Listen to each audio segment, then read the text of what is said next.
Hi everyone. This month we are collaborating with For the People and Kids to bring you a reading series of multicultural children's books.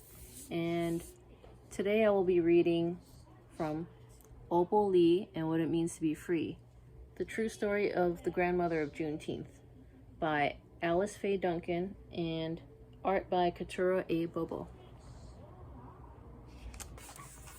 Happy Juneteenth Jamboree. Come and join the fun. Opal Lee waved to her great-grandson as he barreled across the park. He zipped past lines of picnic tables covered with platters of barbecue, baked beans, tomato tarts, and raspberry cobbler. He hurried past a leaping choir draped in purple robes. He danced a jig with cowboys playing fiddles, but they did not stop his flow. Buddy ran to the blooming tree where Opal Lee held court. Her braided hair was a silver crown. Her eyes were twinkling stars.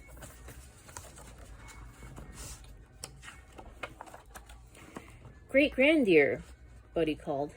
Tell us a Juneteenth story. Opal Lee raised her face to the sun as memories of yesteryear filled her vision.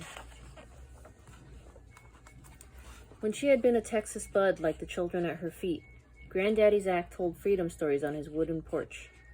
As Opal Lee remembered his words, she lifted her hands and cheered. Juneteenth means freedom, and now it's story time. Then Opal Lee began.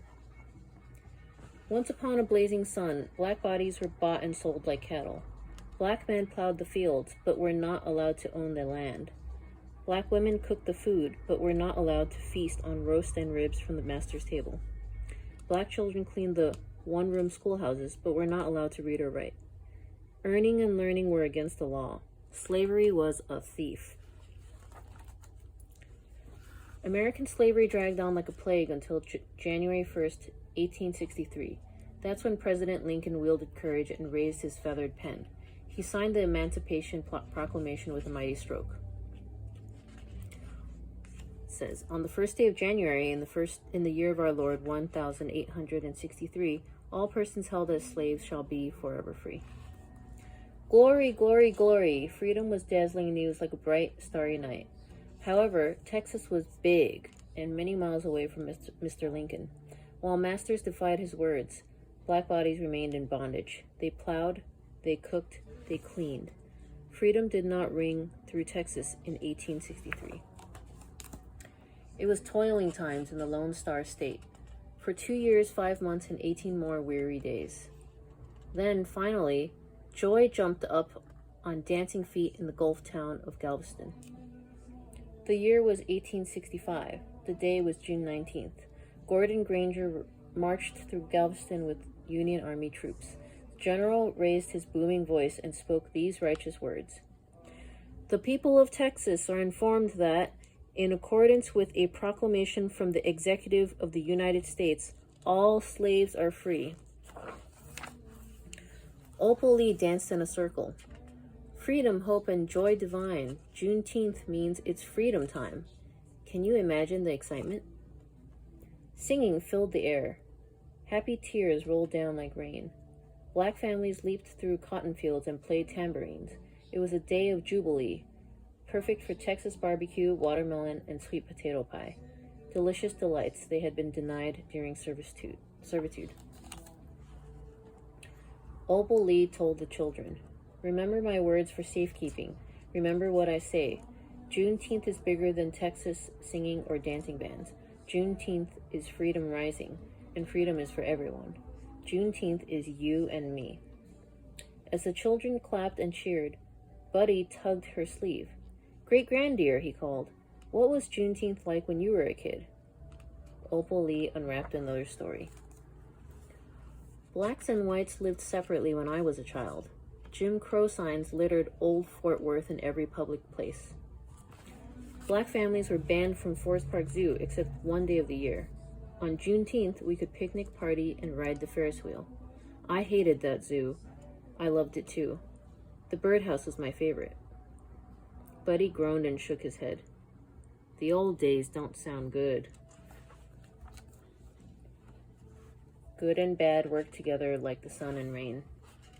I spent good days on my granddaddy's porch reading poetry books. His farm was my playground.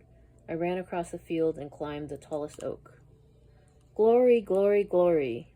Some memories are chocolate sweet, but some memories cut and bruise. My saddest season started on Juneteenth Day, 1939. An angry mob with flaming sticks burned my family's brand new home. Their broken minds and evil hearts were so afraid of black progress. The police made no arrests. My family moved away. And yet, the embers burn. That fire still lives in me. I learned a big lesson that Juneteenth Day. Freedom is a golden coin. Struggle makes it shine. And no matter how long it takes for freedom to stretch across the land, I will keep on teaching. I will keep on reaching. I will keep on walking. I will keep on talking. I will raise my voice on the prairie and the mountaintop until freedom rings. The children lifted their hands in praise. Freedom, hope, and joy divine. Juneteenth means it's freedom time. Opal Lee winked and chuckled. I think now it's time for barbecue, strawberry cake, and red Juneteenth punch. Glory, glory, glory. Buddy cheered and waved his hands. When he bounced up to leave, Opal Lee hugged him tightly. Then, just like birds in flight, all the children flocked into her arms. Opal Lee studied their shining faces. Black, brown, bronze, gold, tan, white, freckles. As the children dashed away, she marveled at the bright future. She rested against the blooming tree and whispered into the wind. Remember my words for safekeeping. Remember what I say.